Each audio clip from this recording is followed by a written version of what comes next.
வணக்கம் மக்களே. 2026 தேர்தல் கூட்டணி. சற்று முன் பிரேமலதா விஜயகாந்த் அவர்கள் வெளியிட்ட பரபரப்பான அறிவிப்பு பற்றி இந்த வீடியோவில் பார்க்கலாம் வாங்க. தமிழகத்தில் 2026 சட்டமன்ற தேர்தலில் மக்கள் விரும்பும் கட்சியில் கூட்டணி அமைத்து வெற்றி பெறுவோம் என்றும், கேப்டன் இருக்கும்போது அவர் செய்த உதவியும் நல்ல மனதையும் யாரும் புரிந்து கொள்ளவில்லை. இவ்வாறாக தேமுதிக பொதுச் செயலாளர் பிரேமலதா விஜயகாந்த் அவர்கள் தெரிவித்துள்ளார். இன்று மதுரையில் செய்தியாளர்களை சந்தித்து பேசிய பிரேமலதா விஜயகாந்த் அவர்கள், தமிழ்நாடு முழுவதும் 234 தொகுதிகளிலும் 4 கட்ட பயணம் முடிவடையும் போது தேர்தலுக்கு முன் அனைத்து தொகுதிகளுக்கும் சென்ற ஒரே கட்சியாக தேமுதிக தான் இருக்கும் என்றும் கூறியுள்ளார். எத்தனையோ தோல்விகள், எத்தனையோ வெற்றிகள், எத்தனையோ துரோகங்களை கடந்து தொண்டர்களின் ஆதரவோடு மகத்தான கழகமாக திமுக இருக்கின்றது. 2026 தேர்தல் வரும்போது மீண்டும் வெற்றி கூட்டணியுடன், வெற்றி வேட்பாளருடன் மக்களை சந்திப்பேன் என்றும் கூறியுள்ளார். இந்த தேர்தலில் நீங்கள் எல்லோரும் விரும்பும் கட்சியில் கூட்டணி அமைத்து வெற்றி பெறுவோம். 2026 தேர்தல் வெற்றிக்கு அச்சாரமாக அமைய அனைவரும் ஜனவரி 9ஆம் தேதி மாநாட்டில் பங்கேற்க வேண்டும் என்று பிரேமலதா விஜயகாந்த் அவர்கள் தெரிவித்துள்ளார்.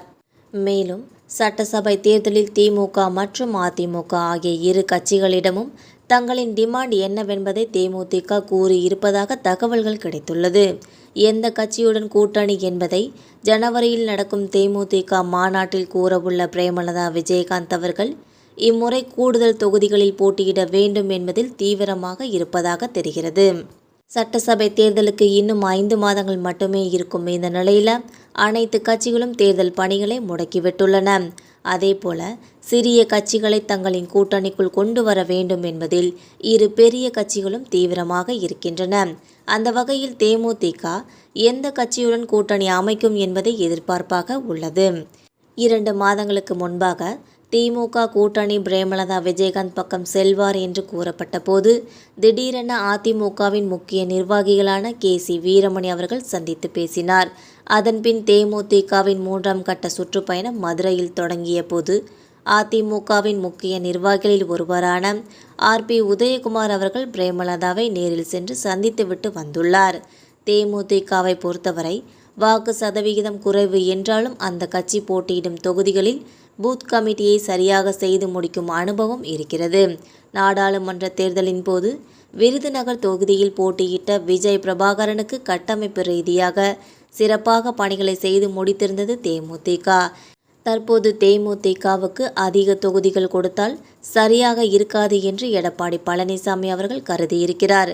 மறுபக்கம் திமுக தரப்பில் 8 அல்லது 9 தொகுதிகள் வரை ஒதுக்கலாம் என்றும், ஒரு ராஜ்யசபா சீட் உறுதியாக கொடுக்கலாம் என்றும் பதிலளிக்கப்பட்டுள்ளது. இதனால் பிரேமலதா விஜயகாந்த் அவர்கள் என்ன முடிவு செய்ய போகிறார் என்பது ஜனவரியில்தான் தெரிய வரும் என்பது குறிப்பிடத்தக்கது. மக்களே, இந்த தகவல் உங்களுக்கு பயனுள்ளதாக இருந்திருந்தால் மறக்காமல் நம்ம சேனலை சப்ஸ்கிரைப் பண்ணி பெல் ஐக்கனை கிளிக் பண்ணி வச்சுக்கோங்க. அப்போ தான் நம்ம போகிற டெய்லி வீடியோஸ் உடனுக்குடன் நோட்டிஃபிகேஷனாக வந்து சேரும். தேங்க்யூ.